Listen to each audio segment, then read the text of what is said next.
Imagine using math to decode not only complex codes, but the secrets of Wall Street. Jim Simons isn't your typical Wall Street billionaire. Before he built one of the most profitable hedge funds in history, he was a mathematician, a true numbers genius with an obsession for solving the unsolvable. His story isn't just about making money. It's about pushing the boundaries of knowledge, combining math and science in ways that changed the world of finance forever. But how did he do it? How did a math professor turn the mysteries of the stock market into a personal fortune worth billions? And more importantly, what kind of mind does it take to see hidden patterns in places where others see only chaos? This is the story of Jim Simons, the quiet billionaire who cracked Wall Street's toughest code. Jim Simons' fascination with numbers began early, when most kids were just learning to count. As a young boy, he was drawn to numbers, puzzles, and patterns, spending hours making sense of the world through math.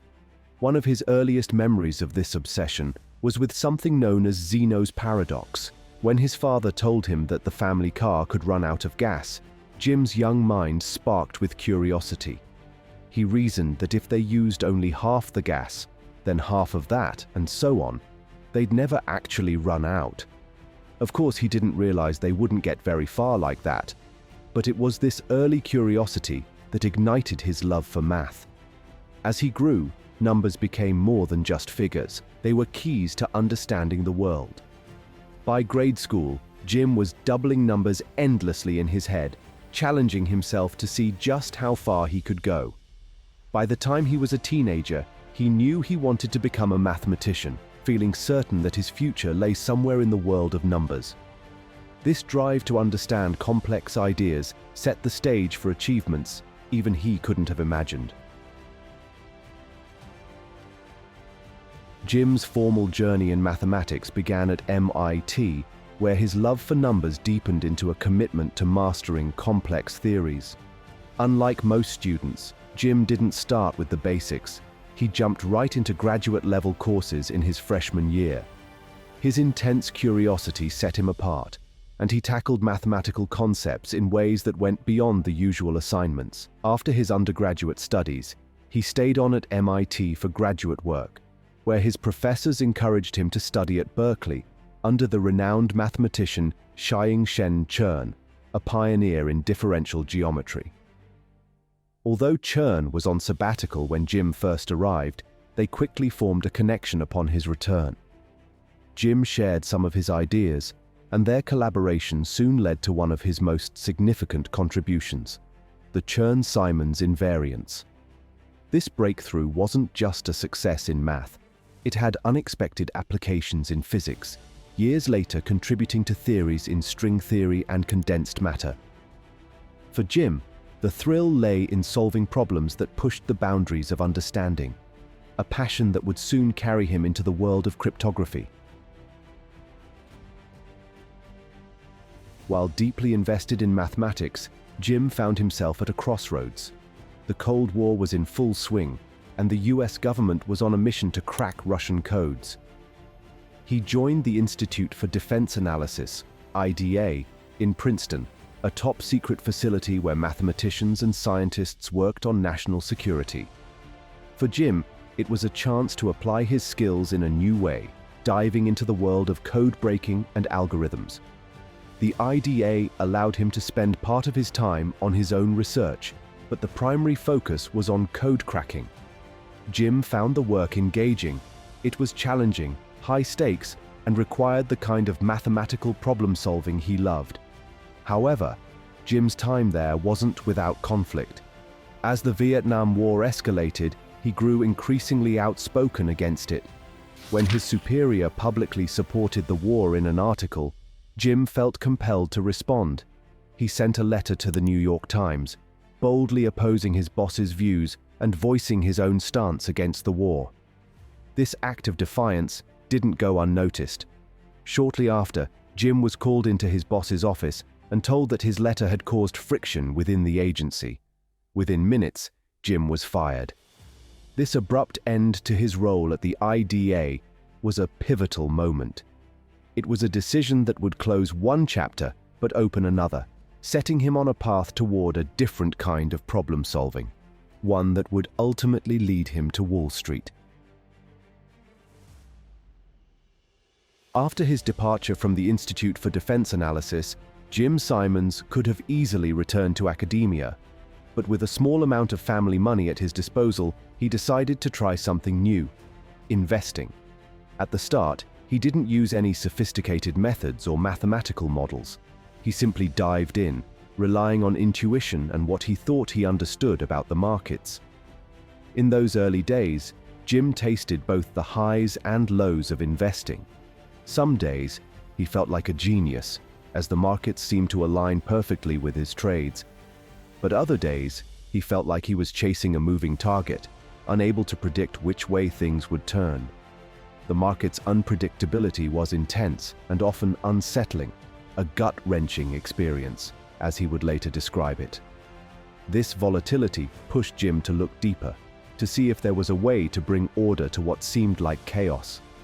As he pored over price data, he noticed certain patterns. The market, he realized, wasn't completely random. There were subtle trends, patterns that, if understood, could offer an edge. Driven by his curiosity, he started to explore how mathematics and data could be applied to predict these movements. This approach was different from traditional investing, and it would soon become the core of what he would create. It was around this time that Jim began assembling a team.